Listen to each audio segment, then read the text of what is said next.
So our next focus for writing is the introduction paragraph and the conclusion paragraph. These are two of the hardest paragraphs to write in an essay typically. This is one reason why I learned in college and I pass that knowledge on to my students. I recommend that you actually write your body paragraphs first because you don't know what you're introducing or concluding yet. So write your body paragraphs first, then your conclusion, and then your introduction is the ideal way to do it. Either way, if you at least write your body paragraphs first, then you'll know what you need to introduce and how to conclude it. If you just go from top to bottom, introduction straight through to conclusion, you're going to have to go back and revise your introduction most likely because sometimes during the writing process, we end up drifting off. Okay? So, the thing with introduction and conclusion paragraphs that a lot of people don't seem to realize, and maybe they do, I apologize if that offends you, they're actually kind of mirrors of each other. Like if you were looking in a water reflection, an introduction paragraph is the right side up version of a conclusion paragraph, which is upside down. In other words, they go in the opposite direction. Here's what I mean by that. An introduction paragraph, as you can see here, I outline it as an attention grabber or hook. Then we provide background information, and we end with our thesis statement, which is our main idea and supporting reasons. And if you look at my conclusion paragraph, it goes the opposite direction. Instead of ending with a thesis statement, like in the introduction paragraph, it actually starts with the thesis statement and supporting reasons. We don't need background information for a conclusion paragraph because you already set the background information up. But you do kind of the opposite of an attention grabber because you still want to grab them, but you're ending with a bang. Okay. I also like to call it the drop the mic because if you don't feel like you're dropping the mic at the end of your essay, you need to work on that conclusion. Okay. So think of how you could drop the mic on someone reading it so they go, whoa, when you're done. All right, so let's look at introduction paragraphs and that attention grabber or hook. One way to do this, again, is kind of to work backwards. So from the bottom up, it might be easier for you to write your thesis statement and supporting reasons out first. It's kind of like your main topic sentence for the whole essay. Then go up and figure out what your attention grabber is going to be. You want to interest them, okay? So there's 4 possibilities, and of course, there's always something beyond this, but these are the 4 most common ones you'll see in formal writing.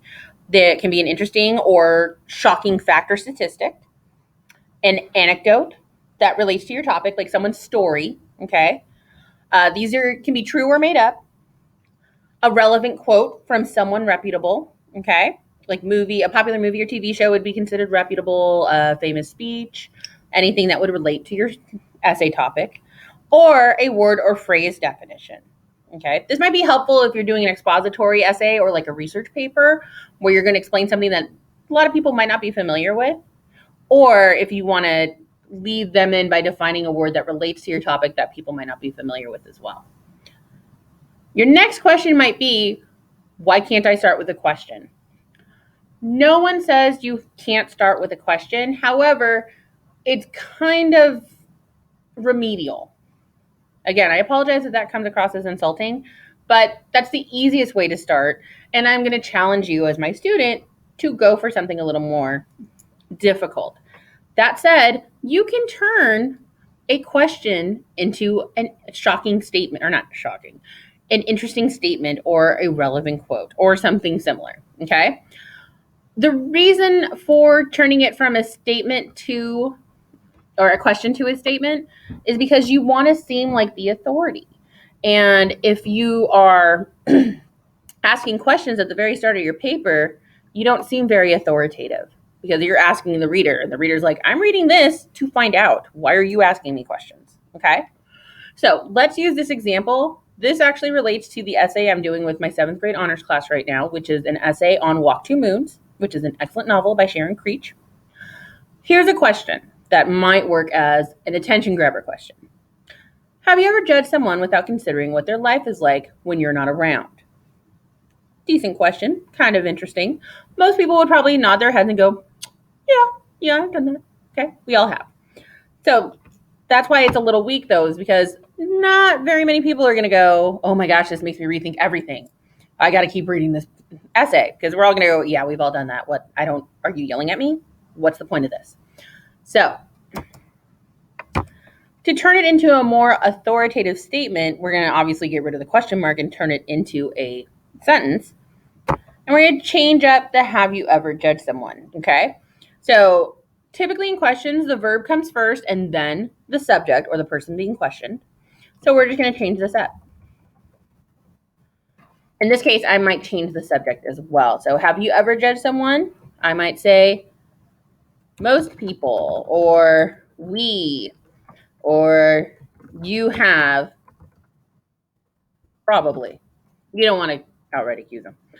So we can say most people have judged someone. We have probably judged someone without considering what their life is like when we're not around. So obviously you'd have to change the pronoun later. You have probably judged someone without considering what their life is like when you're not around. Okay, so that's how you can turn a question into a statement. I'll do one more using another message from Walk Two Moons. I'll even use the message. So if you said, this is a message in Walk Two Moons, spoiler, in the course of a lifetime, what does it matter? So how do we turn this into a statement? What does it matter is the question portion. So we're actually going to cut that. Put it at the front.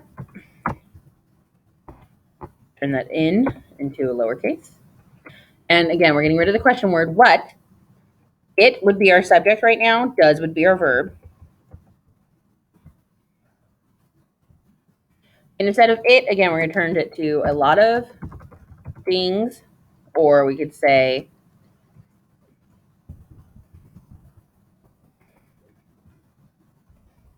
I don't like people. Relationships matter in the course of a lifetime, or something else that you are going to argue matters in the course of a lifetime. Okay? Again, this is specifically for Walk Two Moons, but you get the idea.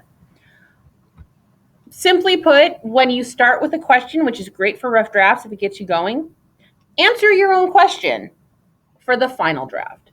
Because it, again, comes across more authoritative. If someone is reading your essay, even if it's just your teacher, but you want anybody who picks up your essay to read it to immediately think, wow, this is an authority. I trust what they say. All right, rant over. So, again, recommended, start with your thesis, which is, again, your topic sentence for the whole essay.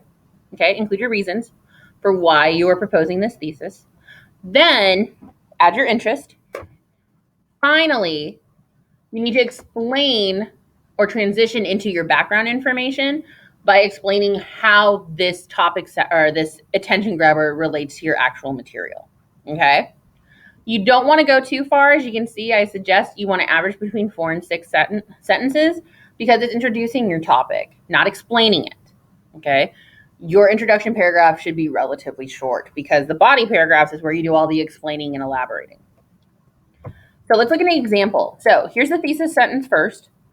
To understand why scientific testing is so controversial, one must understand both sides of the argument. And here's all the interest that goes ahead of it. In this case, I started with a fact. In the year 2010, over 1.1 million animals were used in scientific testing. That's the attention grabber, because some people might read that and go, wow, that's a lot. Many people feel the use of animals in testing products and medical treatments for humans is wrong. However, many diseases that less than 100 years ago would kill a person are now nearly non-existent or are very easily treated. If scientists didn't test on animals, humans would suffer for it. But do the ends justify the means? Okay, yeah, I asked a question, get over it. But I didn't start my essay with the question. So, we did the fact for the interest, and then I had to explain why I'm presenting this fact. And that's where I started with the many people feel the use of animals in testing products and medical treatments for humans is wrong, and the counter argument that it helps cure diseases in people. All right.